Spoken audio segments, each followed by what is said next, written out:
Hey everyone, and welcome to this deep dive. You guys have given us like a really interesting mix of sources this time around. Yeah. It's all about handling those tough situations, especially in relationships. Yeah. And it seems like you're really looking for strategies to stay strong, set those boundaries, and maybe even turn those painful moments into like chances for growth. We've got advice from relationship gurus, Yeah. psychologists, even Sadhguru himself. Oh, wow. So yeah, get ready because we're about to unlock some seriously valuable wisdom here. It's amazing how your sources all seem to be like singing from the same hymn sheet this time. Okay. They all seem to be agreeing that the real key to dealing with hurt and building true confidence lies in understanding Okay. how you react. Okay. Especially when someone does something you find painful. So let's jump right into this. We've got Sadhguru's take on this, which I find pretty radical. Yeah. He's saying that we're actually the ones causing our own pain, Right. not the people who we think hurt us. Wow. It's not that other people aren't doing things that we might find hurtful, but Sadhguru's point is that they're just operating from their own level of understanding. It's our interpretation of their actions, our own reaction that creates the sting. So it's not the event itself, but how we choose to perceive it Exactly. that determines the impact. Yeah. That actually connects really well with what Psych2Go explains about the amygdala. Right. That part of our brain that handles fear. And that fight or flight response, they say, that actually talking about our feelings can help regulate those intense emotions. That's a really crucial point because if we grasp that the root of our pain lies in our reaction, not the other person's actions, Okay. then we gain a superpower, Okay. the power to choose how we respond. Interesting. We're not just puppets dancing to the tune of our emotions. Right. So we move from being reactive to being responsive. I know Tony Robbins talks a lot about that. He calls reacting emotional slavery and responding true power. Yeah, he's absolutely right. Yeah. Reacting is that knee-jerk impulsive behavior. We're running on autopilot, but responding, that's where the magic is. Okay. It's thoughtful, it's intentional. It asks us to pause, assess the situation, and then make a conscious choice about how we want to act. So not just react, but respond. Exactly. And it makes a lot of sense. It's like that awesome example that Jordan Peterson gives of a woman who's like deliberately trying to provoke a reaction from a man. Oh, yeah. And he just stays completely calm, doesn't take the bait. Right. And she's totally thrown off. Yeah, she doesn't know what to do because he's not giving her the power that she was expecting. It's such a powerful illustration of how composure is actually a strength, not a weakness. It really is. It's like emotional jujitsu. Yeah. You're calmly redirecting the other person's energy instead of meeting it head on.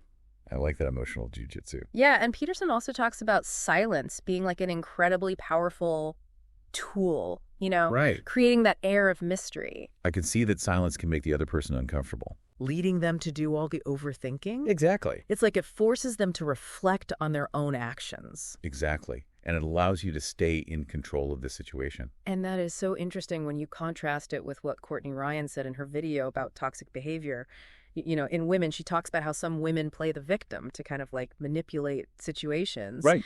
And staying composed keeps us from falling into those traps. Absolutely. Composure isn't about suppressing your emotions. It's about mastering them. Okay. Letting them control you.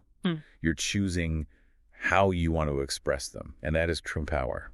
Wow, I hadn't thought of it that way before. It makes you realize how much power we actually give away Yeah. when we're constantly seeking validation from others or letting their actions dictate our emotions. It's almost like we become a puppet on their strings. It is. And once you break free from that, you're able to respond in a way that aligns with your values and your goals. So we talked about how reacting is emotional slavery, but what does it actually look like to step into that power of responding? Right. How do we apply this to situations where we've been hurt? That's a great question, and it leads us to a really fascinating shift in perspective, which we'll explore in the next part of our deep dive. Okay, cool. I'm excited to hear about that. Me too. So, we've been talking about mastering our emotions. Right. But what about those times when we're seeking closure from someone who's hurt us? Yeah. Like, it's natural to want validation or an apology, Right. But Jordan Peterson actually advises against chasing closure from the person who caused the pain. Wait, really? That's surprising. Why does he say that? Well, he suggests that it often gives them more power because you're putting your emotional well-being in their hands. Okay. Imagine going to a restaurant, that served you like a terrible meal. Yeah. and begging the chef to tell you it was actually delicious. You're giving them all the control. That's such a good analogy. You're right. It's like we're handing over the power to validate our feelings to the very person who hurt us. So if we're not supposed to seek closure from them, Yeah. what does Peterson recommend instead? He offers a really intriguing alternative. Yeah. Instead of trying to get closure from the person who hurt you, he says, focus on elevating your own value. Yeah. Imagine them seeing you months later, not moping around, but thriving, Right. hitting the gym, diving into your passions, mastering new skills. You're basically becoming like a more awesome version of yourself. Peterson's advice is basically flip the script. Yeah. Don't chase closure, level up your life so dramatically that they can't help but notice. I love that. Right. It's not even about revenge, is it? No, it's not. It's about focusing on your own growth and becoming the best version of yourself. Exactly. And it's not just about showing them what they're missing. It's about genuinely investing in yourself and your own happiness.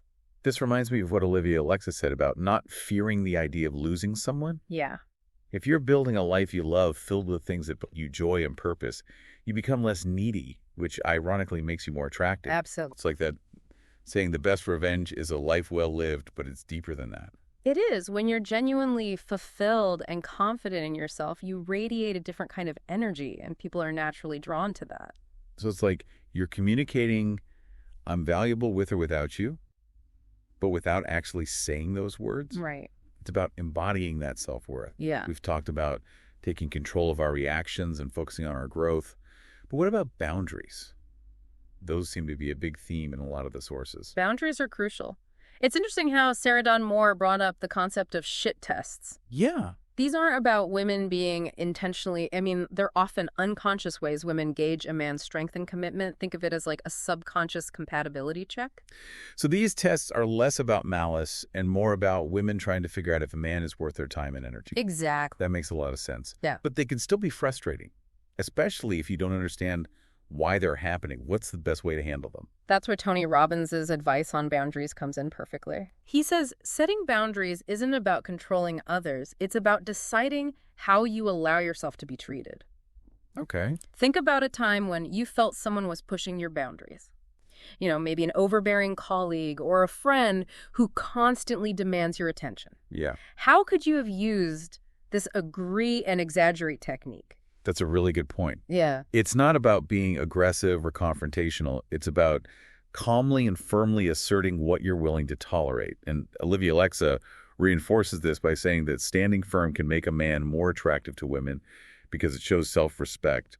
Women find that irresistible. Right, because it signals that you value yourself and your time, which is a huge green flag in any relationship. Okay, this is all making sense, but it still feels a little abstract. Yeah. Are there any practical tips for handling those tests or other situations where someone is trying to push your buttons? Absolutely. Your sources offer some really useful advice. Psych2Go suggests that asking questions like, what's your biggest concern right now? Or simply, what do you need? Can be incredibly disarming in a tense situation. It shows empathy without giving in to manipulation. Right. And it shifts the focus from blaming or attacking to understanding. It's like you're acknowledging their feelings without letting them dictate the situation.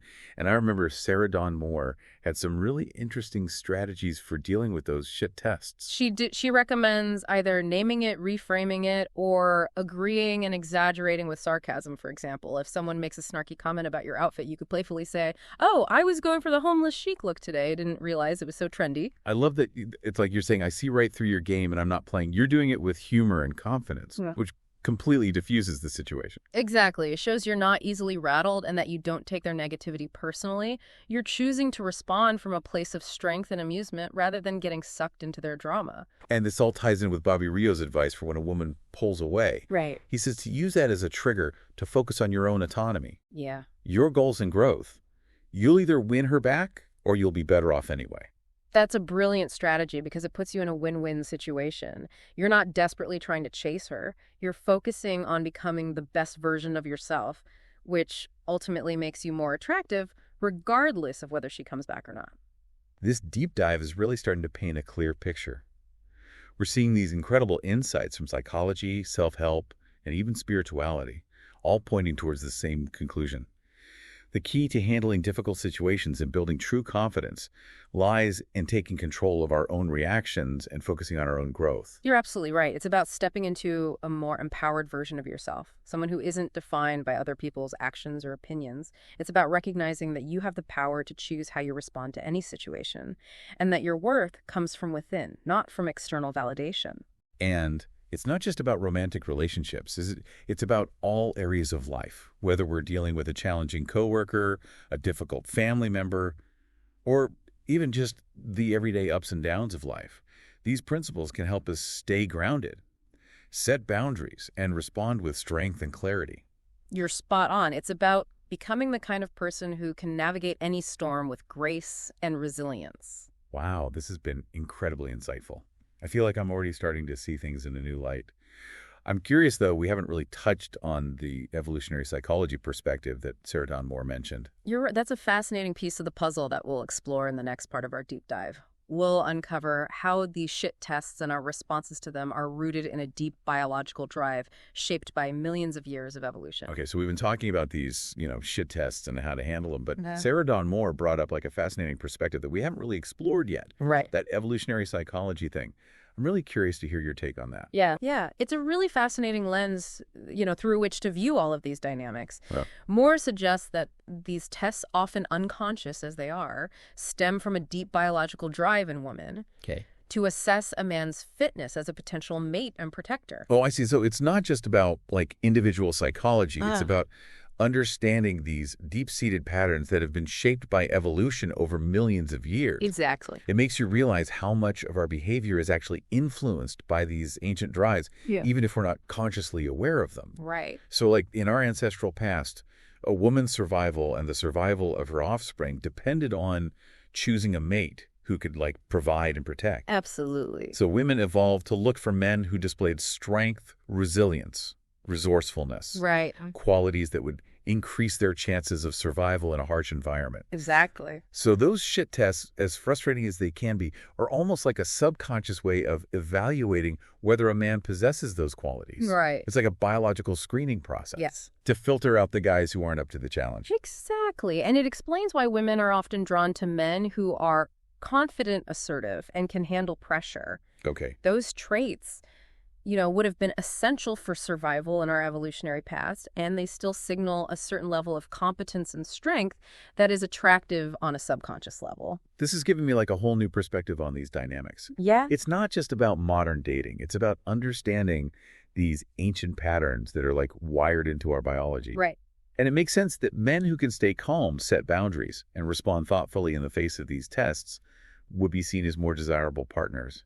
It's almost like they've passed an evolutionary test. It really is. And what's so interesting is that these principles apply not just to romantic relationships, but to all areas of life. Okay. Whether you're dealing with a demanding boss, a competitive colleague, or even just navigating the challenges of everyday life. Yeah. The ability to stay composed, assert your boundaries, and respond from a place of strength is a powerful asset. It's about becoming the kind of person who can handle any challenge with grace and resilience, someone who doesn't crumple under pressure but rises to the occasion. Exactly. And remember, it all starts with understanding your own reactions. Once you become aware of how your emotions are driving your behavior, Yeah. you can start to make conscious choices about how you want to respond rather than just reacting on autopilot. So if I could sum up what we've learned today, it seems like the real key to navigating hurt and building true confidence is taking ownership of our own reactions and focusing on our personal growth. Yeah. It's about understanding that we have the power to choose how we respond to any situation and that our worth comes from within, not from external validation. It's almost like we're taking those ancient evolutionary drives and channeling them into a more conscious and empowered way of being. You nailed it. It's about becoming the best version of ourselves, both for our own well-being and for the quality of our relationships. It's about realizing that those difficult moments, those tests, those hurts, they're not meant to break us. They're opportunities for growth, for transformation, for becoming even stronger and more resilient than we ever thought possible. Wow, this has been such an incredible deep dive. Thank you so much for sharing your insights and helping me and our listeners connect all these dots. I feel like I have a whole new toolkit for navigating life's challenges with more confidence and awareness. You're very welcome. It's been a pleasure diving into these fascinating topics with you. Yeah. Remember, this deep dive is just the beginning. Now it's your turn to take these insights and put them into action. That's right. Go out there and become the most powerful and confident version of yourself. Yes, and to all our listeners out there, thank you for joining us on this journey of discovery. Remember, the most powerful people aren't the ones who avoid pain. They're the ones who transform it. Keep exploring, keep growing, and keep stepping into your power. Until next time, keep diving deep.